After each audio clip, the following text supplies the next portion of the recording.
Pemirsa, sebagian nasabah ternyata tidak memahami polis asuransi yang dimilikinya. Nah, bagaimanakah cara membaca polis? Bersama saya Chandra Dewi, Anda menyaksikan Cerdas 5 Menit. Dan di studio Metro Manulife kita akan langsung saja berbincang dengan Bapak Muhammad Irsan, Head of Training and Development dari PT Asuransi Jiwa Manulife Indonesia. Selamat pagi Pak Irsan. Pagi Chandra. Pak Irsan, ini seringkali ini pemegang polis ataupun nasabah asuransi ini tidak membaca polisnya ini pada saat tanda tangan ya Pak ya. Bagaimana pendapat Bapak? Ini penting apa tidak untuk membaca polis? Polis itu wajib sebetulnya dibaca oleh nasabah. Ini hal yang paling penting. Makanya seluruh isi polis itu merupakan isi perjanjian antara nasabah dengan pihak asuransi. Itulah kenapa kita wajib mengetahui ini. Karena jangan sampai nanti kalau ada yang tidak sesuai, protesnya di belakang. Kalau protesnya di belakang udah nggak mungkin dilayani lagi karena ini harusnya dilakukan di awal. Karena sudah keburu ditandatangani begitu ya betul. Pak. Tapi rata-rata ini alasannya ini malas membacanya. Karena cukup panjang isinya ya Pak ya. Dan kadang-kadang juga sebagian ini tidak mengerti cara membacanya. Apakah harus dari awal sampai akhir atau bagaimana? Kiranya cara membaca yang paling efektif polis tersebut bagaimana?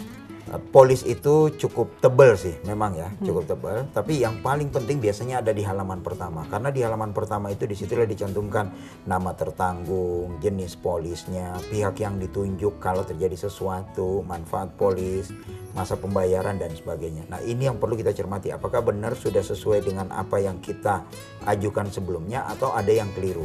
Ya. Kalau ada yang keliru, setiap nasabah diberikan waktu selama 14 hari. Kita sebut masa free look. 14 hari sejak saya terima polis dari agen yang mengantarkan, saya review. Ternyata polisnya ada yang nggak sesuai. Saya tanyakan ke agen, kemudian dijelaskan saya nggak cocok dengan kondisi itu. Saya berhak untuk membatalkan polis tersebut. Kenapa? Karena ada yang tidak sesuai. Jadi itu harus sebelum dilakukan, sebelum ditandatangani ya Pak ya? Iya. Sebelum ditandatangani dalam arti gini. Tanda terima polisnya kita sudah tanda tangani, tetapi kita masih punya hak selama 14 hari untuk mengembalikan kalau ada yang tidak sesuai. Oke, kalau tidak cocok, apakah ada biaya atau sanksi tertentu yang akan dikenakan kepada nasabah tersebut? Sanksi tidak ada, karena itu waktu yang kita berikan untuk masa mereka bebas untuk mereview. Makanya disebut masa free look. Jadi tidak akan ada, kalau memang tidak cocok kita akan kembalikan semua preminya ya. Tetapi kalau ternyata apa yang menjadi keberatan nasabah bisa dijawab dari perusahaan asuransi tersebut, misalnya dalam hal ini Manulife, dan sudah memuaskan buat nasabah, maka polis akan enforce. Oke, tadi kan Pak Irsan juga singgung bahwa yang paling penting itu di halaman pertama ya Pak untuk membaca polis. Tapi kiranya poin-poin apa saja yang lainnya yang harus diperhatikan dalam membaca polis asuransi? Di halaman pertama itu biasanya ringkasan polis. Nah, klausula lainnya ada di bagian belakang nih, di ayat sekian, pasal sekian dan seterusnya.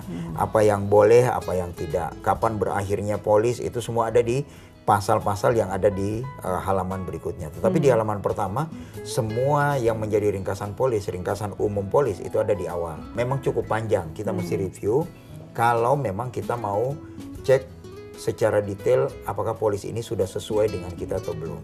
Ada orang yang udahlah yang penting saya percaya agennya. Ada juga yang merasa saya lihat dulu deh di awal, di bagian di halaman pertama. Kalau memang itu sudah memuaskan semua pihak dengan dia mereview dan dia juga menyadari bahwa polisnya punya keterbatasan, pada saat itu free look-nya tidak perlu dia melakukan pembatalan. Setelah melewati 14 hari udah polisnya akan enforce. Oke, jika ternyata ia tetap tidak memahami isi polis tersebut ya, dampaknya apa sih ke nasabah itu sendiri? Nah, biasanya kalau nasabah yang tidak membaca dan akhirnya tidak memahami, biasanya akan timbul komplain di belakang.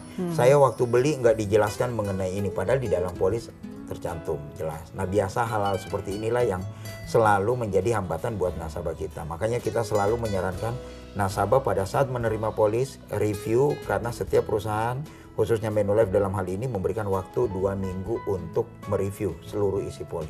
Tapi biarpun begitu agen asuransi juga wajib menjelaskan dong ya Pak ya, supaya lebih jelas ya. Pada saat pengantaran agen asuransi akan menjelaskan secara detail, tapi kita nggak mungkin membaca semua isi polis itu pada satu waktu. Makanya diberikan waktu 14 hari. Baik, Pak Irsan, terima kasih banyak atas informasi yang telah diberikan ya Pak ya. Dan pemirsa, demikianlah Cerdas 5 Menit, Cerdas Finansial untuk episode kali ini. Saya Chandra Dewi, sampai jumpa.